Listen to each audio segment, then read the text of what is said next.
All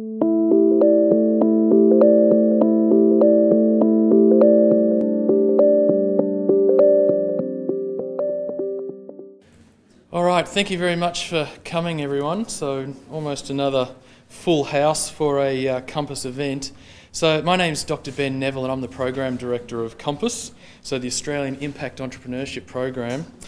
Before I continue, I'd like to acknowledge the Wurundjeri people, who are the traditional owners of this land. I would also like to pay respect to the elders, both past and present, of the Kulin Nation, and extend that respect to other Indigenous Australians present.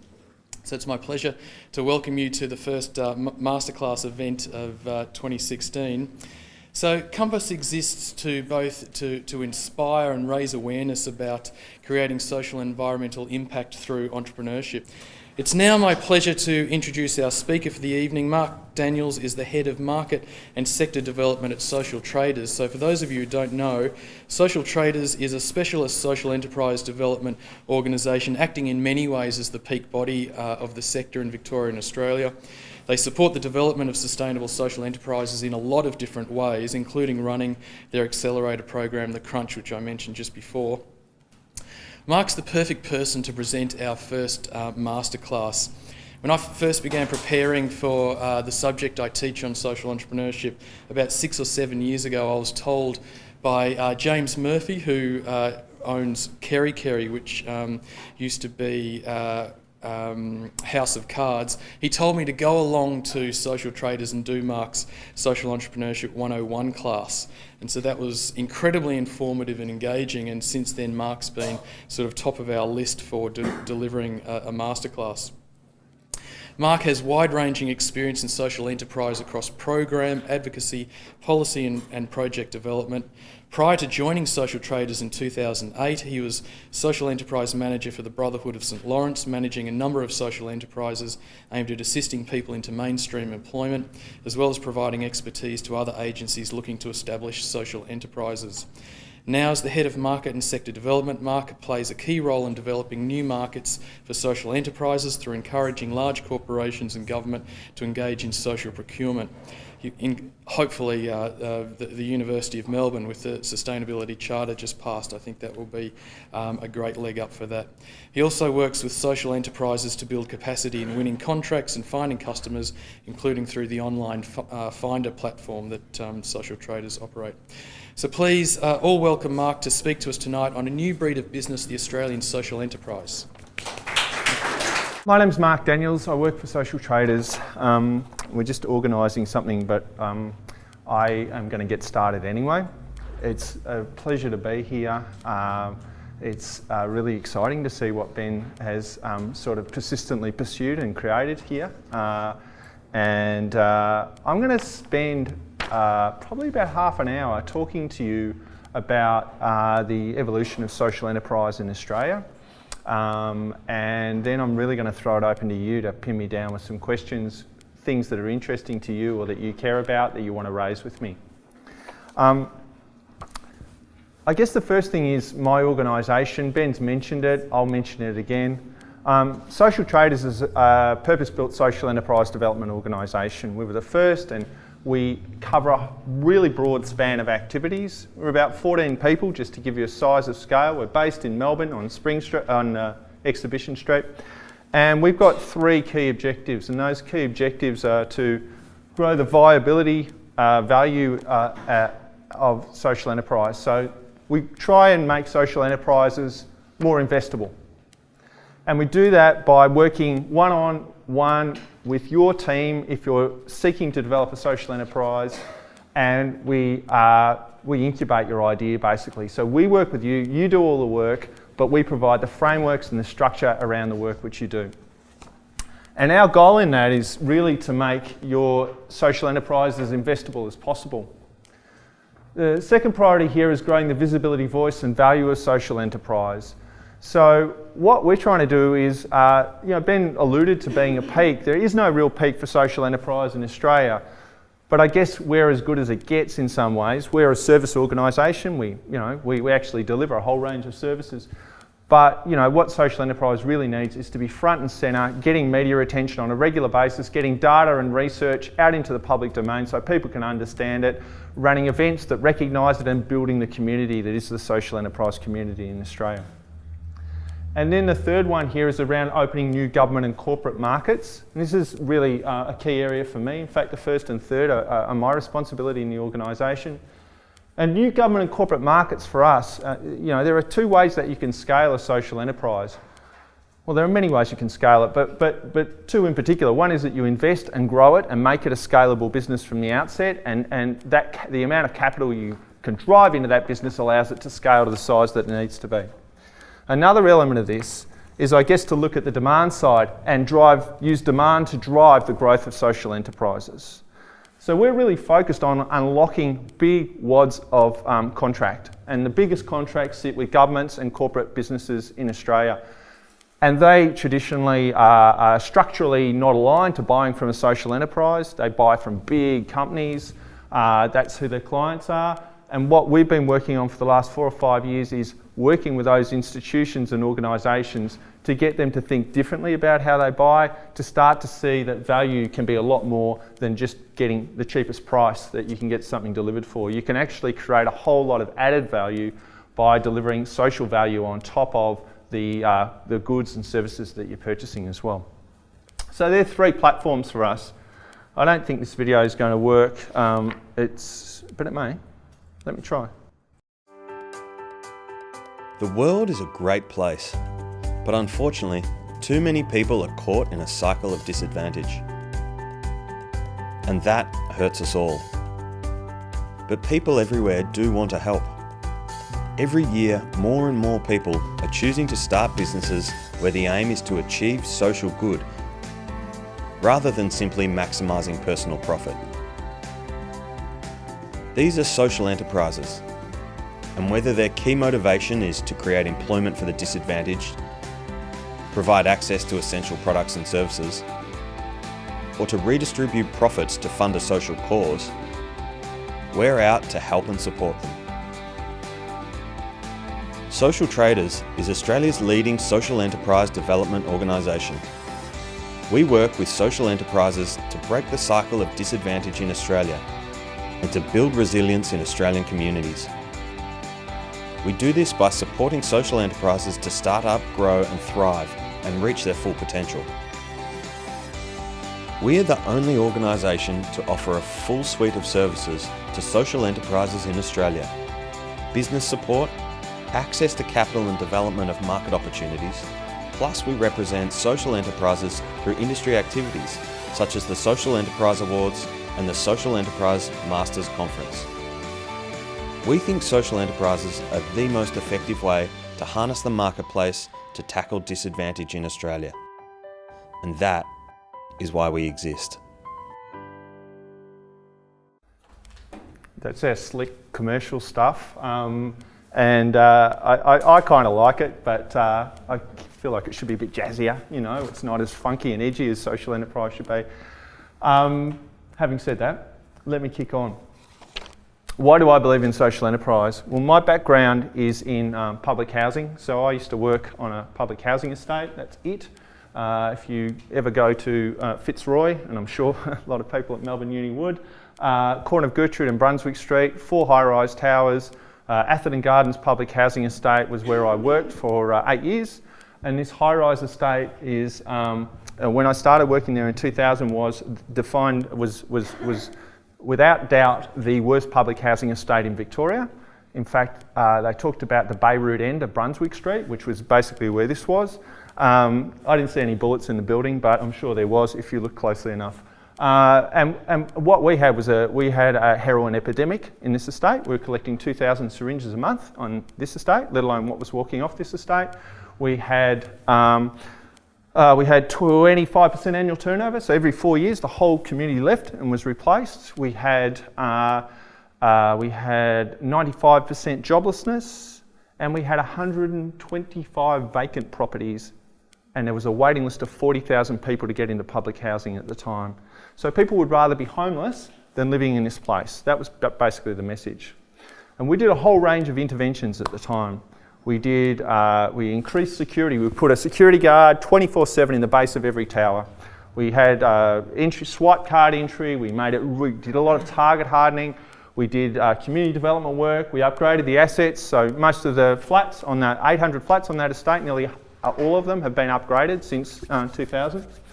And so we're doing all these things, and it stabilised the community.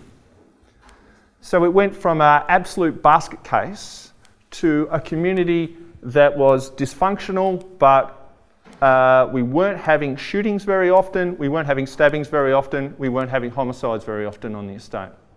People still were scared. The role models in the community were the drug dealers, because they're the ones that drove the Mercedes and the BMWs, and they're the ones that you can make $100 from very easily if you wanted to run drugs. And this is a family estate, so most of the people living here were under 20 years old. So that was their experience of growing up. And we said, how can we take this to the next level? And one of the things we looked at was our spend as a government department, what we were spending on this particular estate. In fact, we looked at across Fitzroy and Collingwood, the two high-rise estates. And what we found was that we were spending $6 million a year on these two estates. And we weren't employing any tenants. So every day our money walked off that estate. And we looked at the jobs, and it was security, cleaning and maintenance. All entry-level jobs. So we took our cleaning contract that was coming up. It was about $1 million cleaning contract, had about 30 positions in that contract. And we wrote into the contract that 35% of the labour force must be public housing tenants from the Fitzroy or Collingwood high-rise estate. And overnight, that contract was awarded to a private company, and they employed 15 public housing tenants, and our jobless rate went from 95% to 92% overnight. One shift in policy, and we had moved unemployment 3% in that community. It was quite profound. And then we started to see, well, what else can we do? So we looked at the security contract on the estate. And the security contract was massive. It was $4 million across Fitzroy and Collingwood, because we had 24/7 in 7 towers. Plus we had a roving crew of 4. So we had basically 11 security guards 24/7 on these estates. And we started to work with the Brotherhood of St Lawrence, who are directly opposite the Fitzroy estate. And they said to us, because they were the job, I don't even know what the Job Network or Job Services Australia is called now, it keeps changing its name, but they were the employment services provider for unemployed people. And they said, we've got tons of your tenants who are unemployed and on our books. And every year they have to go and do training. They are mutually obligated to go and do some training programs. And so they come down out of their flats and they do these training courses, which go for about 4 or 5 weeks. And over that period of time, they get quite motivated because, the training's delivered really well. They get excited, and then they start applying for jobs. In the last week or two, they're applying for jobs. And they get knockback after knockback because most of them haven't worked in over 5 years. And then they finish their training, they haven't gotten a job, they go back to their flats and they sit there for the next 48 weeks. I'm not saying literally sit there, but they're locked to their properties because they don't have a job to go to. And then they go and do their mutual obligation again. And so the Brotherhood said to us, what we'd really like to do is get your security contract during the day hours between 8 a.m. and 4 p.m. And we'd like to run it as a concierge service. So think New York, think high-rise buildings, billion-dollar buildings, with someone who cares about who lives in that tower, working in the base, knows everyone who lives in there, and they care about them, and they take care of them. They do interpreting for them, translating. They refer them to local services that can assist them, and so on and so on. And we thought this was a fantastic idea. And they said, we're going to catch the people after done their pre-employment training, and we're going to give them jobs. Because they're ready, but their CV says they're not ready, but we know they're ready. And then we're going to hold them in that job for 12 months. And then at the end, at 9 months or so, we're going to pathway them into another job in the open labour market. So we're going to create this pipeline, a sausage machine of people who are public housing tenants who are unemployed, who will go through this business and then leave and get a job in the open labour market. And they created it, and we enabled it. And it was called it is still operating. This was 2004 it started. It was called the Community Contact Service. It's got another name now. And every year, 12 tenants came into this business. And after 3 years, we evaluated it, and 80% of the people who'd started went on to get jobs in the open labour market, long-term unemployed people whose lives have been changed. And when they worked there, they had a supportive workplace. They did a certificate level qualification, so they were doing a Certificate 3 in community services, and they were building a work history. 3 things they didn't have previously, they now have when they did their 12-month spell with us. And the runs are on the board. 80% of these people were getting jobs, whereas the market previously said none of them were ready to work. And we assessed it, and in 2008, I stopped working in this community. I'd gone on to manage that social enterprise, the community contact service, and started a few others, a cleaning company and a street cleaning we did in the city of Yarra, and also a landscaping business. And when I left this estate, we went from a vacancy, we had 125 vacant properties, I said before. In 2008, there was a 6-year waiting list to get into this estate. We'd gone from 25% annual turnover to 10% annual turnover. So that was consistent with the rest of the city of Yarra, where this estate was based. We'd gone from collecting 2,000 syringes a month to collecting 400 syringes a month. You can't get rid of heroin, but you can control it to some extent. But most profoundly, we went from 95% joblessness to 81% joblessness. Just to give you a sense, because they're still high numbers. Only about 30% of those people in that whole community are on New Start. The rest are on age pensions, they're on disability support pensions. So 70% of that community is deemed never to work. Only 30% of that community could work, and of that 30%, we got 19% of that 30% to work. We had the highest employment rate of any public housing estate in Australia. And to give you another sense, on each floor we used to have one flat where there was someone who worked. One flat, 1 out of 10. Oh no, it was on every 2 floors, sorry, get my maths right. So we had one flat on every 2 floors where someone worked. And when I finished there in 2008, we had 2 flats on every floor where someone worked. It was such a significant shift in the sense of community. And what that made me really conscious of is that the market can generate all sorts of social change. We changed our procurement, had nothing to do with social enterprise, but that was profound. But when we created social enterprise, that really blew my mind. Because that moved 95 to 81%. That activity alone, people started to see other people they knew working. That whole sense of confidence and capability and desire to work started to grow in that community.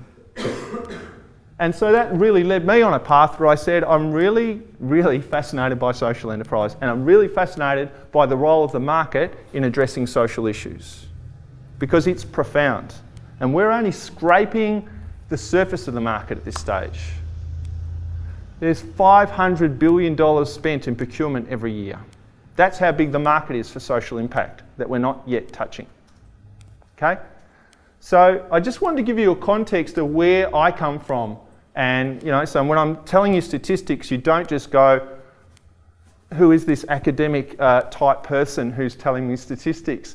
I've come from a place where I'm quite fascinated by this because I've been captured by the possibilities of social enterprise. All right, so what is social enterprise? I think we need to get the definition right from the outset. This is a definition that we use. It's a definition that the Centre that was developed by the Queensland University of Technology, and it's now a very broadly accepted definition of what social enterprise is. It has 3 key elements. That fundamentally the first element is that you are driven by public or community benefit, not personal profit. Public or community benefit is your key reason for existing. Second, that you sell stuff, and that sales is the majority of the income of your business. So we're not talking about welfare here, okay? So you can't just be a not-for-profit and say I'm a social enterprise. You have to sell stuff if you're a not-for-profit. But you don't have to be a not-for-profit either. You can be a for-profit. Because in this third element, you need to reinvest the majority of your profit or surplus in the mission for which you're established. So we don't care what company form you adopt, as long as you commit and demonstrate that you're reinvesting the majority of your profits in the mission for which you're established. So they're beyond question for us. This is how we determine who we work with in the crunch. This is how we determine who we invest in. We actually certify social enterprises to get onto our procurement platform, and this is the definition that we use. We need to cite evidence of these things. Other people will have different definitions. This is a pretty broadly accepted one though. And I just want to touch on a spectrum of social enterprise. And the spectrum really is just to capture, I guess, some of the elements of what I just spoke about. I mean, traditionally we do have community welfare organisations that generally aren't trading entities. They're dependent on philanthropy or government funding or grants and so forth. And then you get into not-for-profits that have some social enterprising activity, but it doesn't constitute 50% of their, it's not the majority of their income. And then you hit social enterprise that meets the sweet spot of those three criteria that I've outlined. And then out the other side, you start to get good companies would be my description of them. B Corps often fit into this domain. And they're businesses that are doing, they're social or ethical businesses, they're doing really good stuff, but they don't meet our definition of social enterprise. That doesn't diminish what they're achieving, they're just not social enterprises. And finally, you end up with mainstream commercial businesses. So that's just, I guess, an interesting schematic for you to take in as well. And the other thing, and I'll stop contexting all of this, but I think it's important to kick it off, is that we see social enterprises having three fundamental motivations. Nearly every social enterprise will fit into one of these three. And one is that they exist, so the first bucket or motivation, and just to be really clear, most of them only have one motivation. In fact, the more motivations they pick up, the more susceptible they are to failure from our perspective. So one is around employment and training for marginalised groups. So bringing people back into the labour market that wouldn't otherwise be in it. And that's generally the one that we most know. You know, it is the streets, it is the big issues, it is, I could list hundreds of them. Disability organisations that employ people with disabilities, so on and so on. And there are lots of them, and they're really complex businesses to run because you have productivity deficits, you're working with a disadvantaged cohort, and that's your workforce. The second, but they're fantastic. The second is community need, and this is basically saying that sometimes there is a need not being met by the marketplace. So why do we have community childcare centres? Why did Bendigo Community Bank develop? Why there are a whole range of social enterprises that have been developed in response to a market failure in some way. So Good Start was one of those. Google it if you haven't seen it before, it's quite profound. ABC Childcare Centres was one of the biggest childcare companies in the world, went under in the global financial crisis, and four organisations came together, four not-for-profit organisations came together and they bought out part of ABC, which is around 600 to 700 childcare centres they took on. And they did that because there was going to be a massive problem in the market. There were about 70,000 kids being taken care in these childcare centres. But more to the point, profoundly for them, a not-for-profit organisation who cares about how people grow up would absolutely want to be there the day that they went into childcare, influencing their future opportunities for the next 5 years, because we, traditionally know that most of the development occurs in the first 5 years of your life anyway. So they wanted to be there to make sure that the future of Australia actually was getting the best start that they could possibly get as well. But they responded to a market failure, and there are so many community childcare centres, community aged care providers, community training organisations that are responding because the market isn't meeting a particular need. And the third element here is about profit redistribution.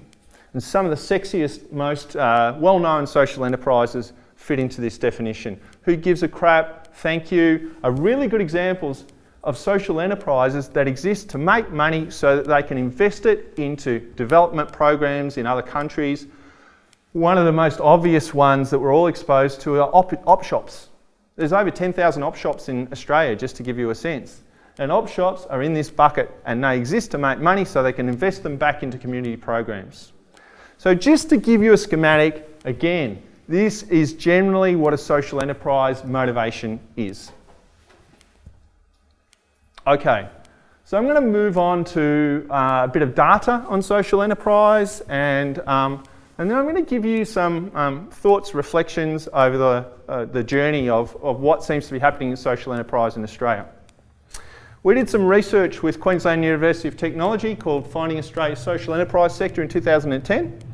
We also did some in 2015, and we're about to release in June the 2016 version of this. So there'll be a whole updated data set on social enterprise in Australia. I'm not going to go through the whole research with you, but I do want to just point out a few really interesting stats. We had about roughly around 300 social enterprises who completed a survey.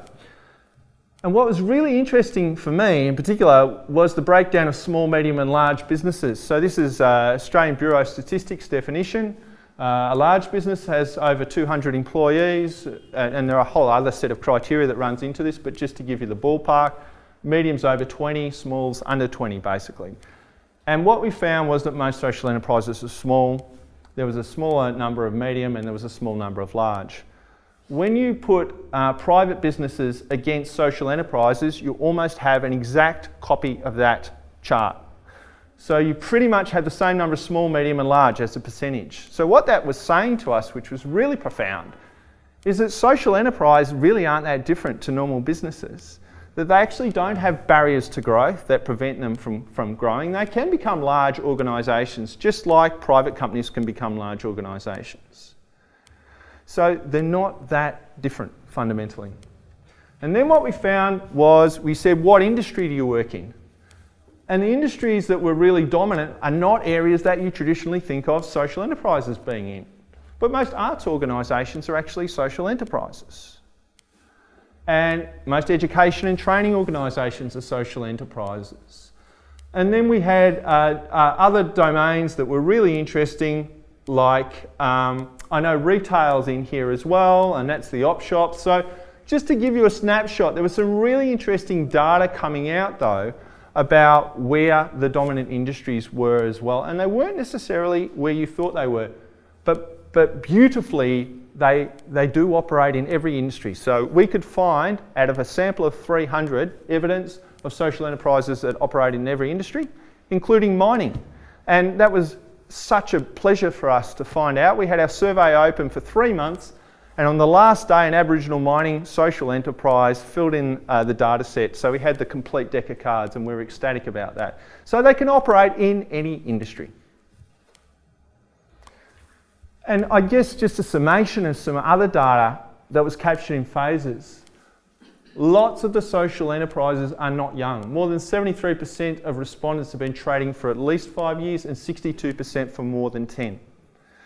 So this term social enterprise is very new. In fact, it's probably only 15 years old, the term social enterprise. But the term social enterprise was used as an umbrella to capture a whole range of organisations that already existed and a whole range of intentions and directions that were potentially going to occur moving forward as well. It's pretty diverse, so you've just seen the range of industries. It's very innovative, and we had evidence in the research of the level of innovation that was occurring in social enterprises. And the fact that they've been operating for so long suggests they're really sustainable businesses. In fact, they were more sustainable than most private companies. That was sort of the evidence that we were coming up with as well, as through the FASES sample that we had.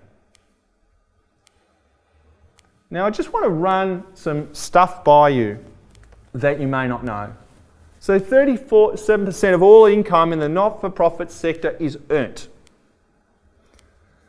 This is the biggest income stream in the not-for-profit sector in Australia. Government is only about 20%. Philanthropy is about 10%. So most of what happens in the not-for-profit sector is trade. And you know, when you think about aged care, childcare, all those sorts of things, you can see it. I'm not going to obsess with not-for-profits, but that's where the best data is. The best data is in here because we cannot track for-profit social enterprises in any public domain because they're impossible. There is no category, there's no business form called social enterprise, so we don't know what they're doing. But we can from the not-for-profit data. As soon as we see trading not-for-profits, we can conclude that they're social enterprises. What else do we know? Social enterprise activity is about 2 to 3% of GDP. It's not insignificant. One of the problems we have is that many of these organisations don't know they're social enterprises, or they don't identify with the term. So they'll say we're a housing provider or we're an aged care provider. They won't see themselves as social enterprises. That's not really a problem, but it's an interesting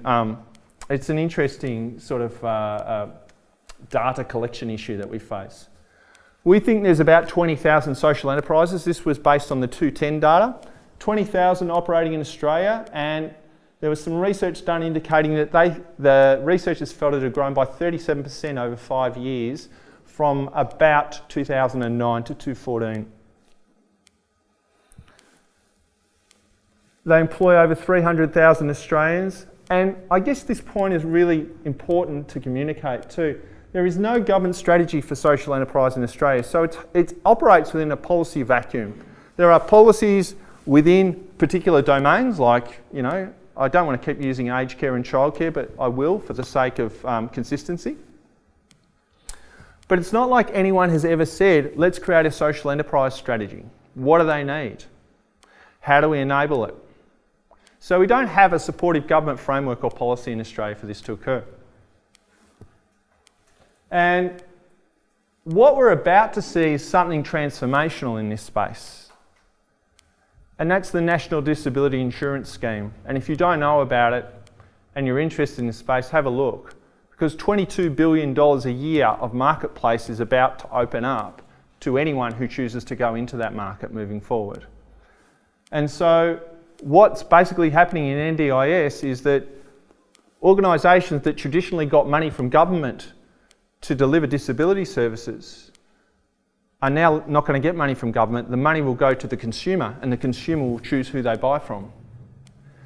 That's profound. And so if you're a not-for-profit disability organisation who wants to exist in that marketplace, you have to become a social enterprise, because you've now got to sell to consumers. You are not selling to government grants anymore. It's a fundamental shift from being grant funded and an allocated cohort of people given to you versus I have to sell my services to anyone I can sell them to. So we're going to see 37% ramp up to over 50%, no question, because 22 billion is about to open up to the whole marketplace. And lastly on this point, we will continue to see government reform in service delivery and contracting, and that will generate the most social enterprise activity. Government has the greatest levers to do this. There's no question. But I don't want to obsess about government, and I don't want to obsess about the not-for-profit sector either. Just want to give you a few other pictures. This is the way that the sector organises itself at the moment. So there is no peak in social enterprise in Australia. We've had a few unfunded peaks emerge, so one in Queensland, there's a Tasmanian social enterprise network, there's social traders, but I guess all that means is there's no natural organisation that occurs within the sector. It doesn't do it around a peak. And the second point is that there are networks that do form sometimes around cohorts or missions. So all of the disability organisations form around the fact that they employ people with disabilities. You may not know this, but 20,000 people with disabilities are employed through these organisations. And they're worth well over $1 billion in terms of turnover. So they're quite significant players.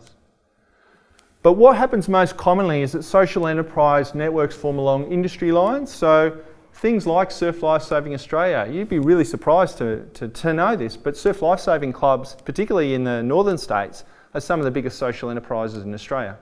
And they fit our definition beautifully. So Community Newspaper Association, the Community Broadcasting Association, the Community Recycling Network. So there are natural coming togethers of social enterprise. But what matters to these organisations is not so much just that they're a social enterprise, but also the industry that they operate in, which is a really obvious point, I guess. And there's a growing number of organisations like ours as well, and I'm going to show you some of them and how they've emerged over the last few years as well. And finally, social enterprise is on a wave at the moment, and it really started about 15 years ago. And it started with Tony Blair in the UK. He was probably the great political leader of social enterprise of this wave. It's kind of consistent with Cool Britannia at the time. He had friends who ran social enterprises. Social enterprise became part of his policy platform in the late 1990s and carried right through his whole political career. So he created a whole range of responses to inequality, and social enterprise was one of the fundamental levers in the way that he responded to inequality. So this group that's emerged in the 21st century really follows on from a whole range of other waves of social enterprise activity. And so some of those waves have been driven by economic necessity or alternative culture. And in the 90s, we've seen job creation. So, I mean, I won't point it out, but we have mutuals and associations that were started 150 years ago. RACV is one of those. NRMA is one of those. A lot of our super funds and life insurance organisations were social enterprises at some point in their history. And they did that because aggregating and collective behaviour was the only way they could create the institutions that society actually needed at the time. The second big wave was in the 60s, where we had alternative culture, and that ran through the 70s as well, where people actually wanted to do things differently and they wanted to do communal activities again. And social enterprise, and particularly cooperatives at that time, were a fundamental part of that notion. And then in the 90s, we really saw this new type of social enterprise emerging, which was around creating jobs, using social enterprise as a way of addressing disadvantage through job creation. And the whole way through this, you had op shops and the churches involved. That never changed. And in the 21st century iteration, I think there are two really strong elements. There's the community sector, and then there are these no bullshit realists in rural and regional Australia who go, we've got a problem, how are we going to solve it? Because government's not going to dig us out. We're a small rural town of 800 households. Government is not going to fix the fact that our petrol station's just gone broke. What are we going to do about it? So we have seen a plethora of community buyouts and social enterprise in rural and regional Australia that we've never seen before. Bendigo Community Bank has more community bank branches than it does Bendigo Bank branches. And their community bank branches, every one of them is a social enterprise. And there's about 280 across rural, regional, and in some cases metropolitan Australia.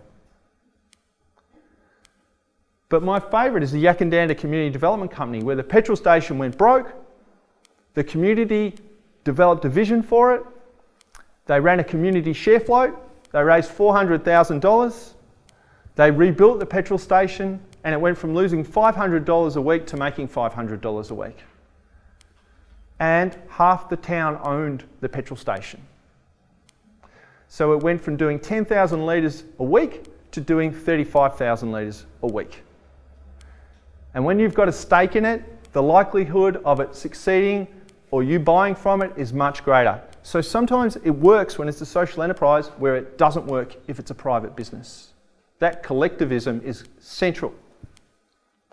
And the other point on this is, the other group coming through are you, most of you anyway. I know there are not all Gen Ys in the audience, but there's a few of you. And you guys are bringing a completely different value set. And, you know, Ben was talking about James Murphy at Kerry Kerry. James epitomises Gen Y for me. He basically said, I want to set up a social enterprise that gives back. And he did it as his third year social work assignment, and he built Kerry Kerry because he could see a way that this stuff could happen. And we're just seeing it time and time again. You think of the most high-profile social enterprise at the moment, they are all run by Gen Ys. So your value system is actually driving the re-emergence of social enterprise. Maybe it's a bit like the 60s again, without the free love, of course, but you know, maybe we're seeing a whole new generation coming through with the same cooperative values that we saw in the 60s and 70s. And the other is it's coming out of those people who are fed up with the corporate machine. So we're actually seeing a whole lot of people who are saying, I don't want to work for Macquarie Bank anymore. I actually want to turn my banking skills or my social investments, my investment skills to social investment now. I want to do something different.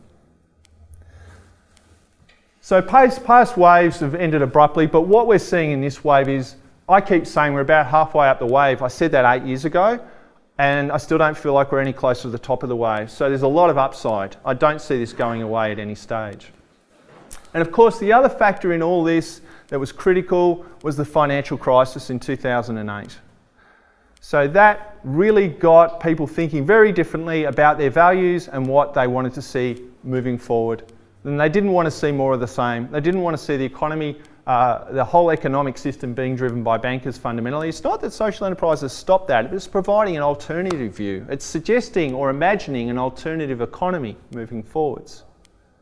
And that's what I think has helped people to latch onto this. Some of the other trends and patterns that were emerging. Research, we work with Australia Post really closely, and they did a bit of research into consumer behaviour. And they found that general public don't actually recognise the term social enterprise, and they don't understand it. In fact, in a survey of over 100 people, not even one person could articulate what a social enterprise was effectively. Even one person who worked in a social enterprise couldn't explain what it was. I know that feeling. Once told the definition of social enterprise, they were still confused, and they kept thinking that pink caps on Mount Franklin water bottles could have been a social enterprise potentially. And what we also found when we accessed research being done in other places is that about 12% of the marketplace actually care and buy based on their values. And then about 40%, so you've got your leaders and then you've got your leaners. This 40% will buy on values if they're given good information on it, but they don't seek it out as keenly as the leaders do. And then you've got 50% of the market who doesn't care, quite simply. Another pattern or trend, and I mentioned this before, social procurement. This is a profound emerging trend in social enterprise at the moment, but it goes beyond social enterprise. It can be around Indigenous procurement. It can be about local content in contracts, so making sure that a rural area benefits from any tendering processes that are occurring there. And what lies at the heart of this, I guess, is the concept that you can buy beyond the goods and services that you're purchasing. So for us, it's about the greatest untapped tool of social change being $500 billion of procurement spend in Australia. That is the money that we can start to access and start to use to solve a whole range of social issues that we can't possibly imagine solving at the moment because there is not enough money to do it. Just to use one example on this, Rio Tinto, and you can laugh at the irony of mining companies being the leaders in this space, but nonetheless, they are. Rio Tinto was spending $2.4 billion a year in Western Australia in the Pilbara of their procurement spend with Indigenous businesses. That's 30% of all their procurement went to Indigenous businesses. Now my point would be, there is no government program that's ever been constructed that could deliver the same impact as $2.4 billion of procurement spend with Indigenous business. You could not create that many jobs for Indigenous people. It's not normal. You've got to soak them up, and you needed the businesses to soak them up. And the last trend I'm going to touch on, and I'll finish in a tick, is impact investing. So this is a really big shift. Some people are really excited about it. I'm moderately excited about it. But impact investing is this whole new space of saying we can invest in something and we can get a social return and a financial return. And it's being mooted through things like social impact bonds, so bonds that deliver a social impact. But we're also seeing it in people who want to invest in social enterprise. And if you were listening to Pamela Hardigan's conversation, I'm sure she touched on the social investment market. It's one of the hottest, it's sucking a lot of air out of the market at the moment in terms of discussion. But I think it's a really important development that we're actually starting to see social enterprise and social impact as a product that can actually be invested in, and it can deliver returns. Not just financial returns, but social returns as well. And there are some people who are appalled by that, and there are some people who are very excited by that. because it will unleash more social change. There's no question. And lastly, I just want to touch on this. We did research in 2015 with now Jo Barraquette, the same one at QUT, but she's now at the Centre for Social Impact at Swinburne. And we went and talked to about 80 different social enterprises, and we said, what are the 5 big issues and opportunities that you can see? And what they came up with was social procurement is the biggest opportunity, no question. We've got to change the way government and corporates buy, and then we will scale our businesses and deliver huge amounts of impact. Governance and staff is a huge challenge. And that challenge is basically driven by the fact that you want a board member and staff member who understand business and social. And those 2 skill sets don't often come in the board members and the staff that you're seeking. And sometimes you don't want both, but this is the challenge that social enterprises were talking about. Something's always compromised, and they weren't necessarily happy with how those compromises were made. The third one's around partnering. The social enterprises see a huge opportunity in partnerships, partnering with each other and partnering with corporates and with government. Particularly corporates, that's where the real opportunity is from their perspective. We'll scale our businesses by partnering with other organisations. Social finance, that was an issue, and it was the suitability of the finance. So the social enterprises we were talking to were saying, we love social finance as a concept, but the products they're putting in the market aren't suitable for our organisations at this stage. And lastly, there was a big opportunity around coordinated advocacy. As I said before, there is no peak, there is no organised voice for social enterprise. What if we created it? How much impact could we have collectively? This is Social Traders, and I just want to finish on this note. If you are an aspirational social enterprise, we have a terrific program called The Crunch. It starts recruiting in the back half of this year, and I'm sure it'll dovetail beautifully into what Ben's developing here as well, and I think that's the intention, Ben, that what comes out of Melbourne Uni, some of them will really be suited to The Crunch. And The Crunch is a 6-month intensive process where you are supported to take an idea and hopefully, coming out of this program, a more robust idea, and take it up to investment readiness. And we surround you with mentors, program managers, and we even have MBA students from Melbourne Business School working with you on that.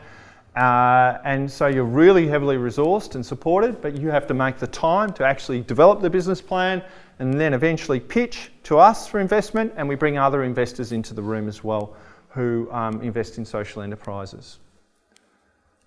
And then those that get investment from us go into our portfolio, and they continue to be supported by us until they repay our loan, which can be for up to 7 years.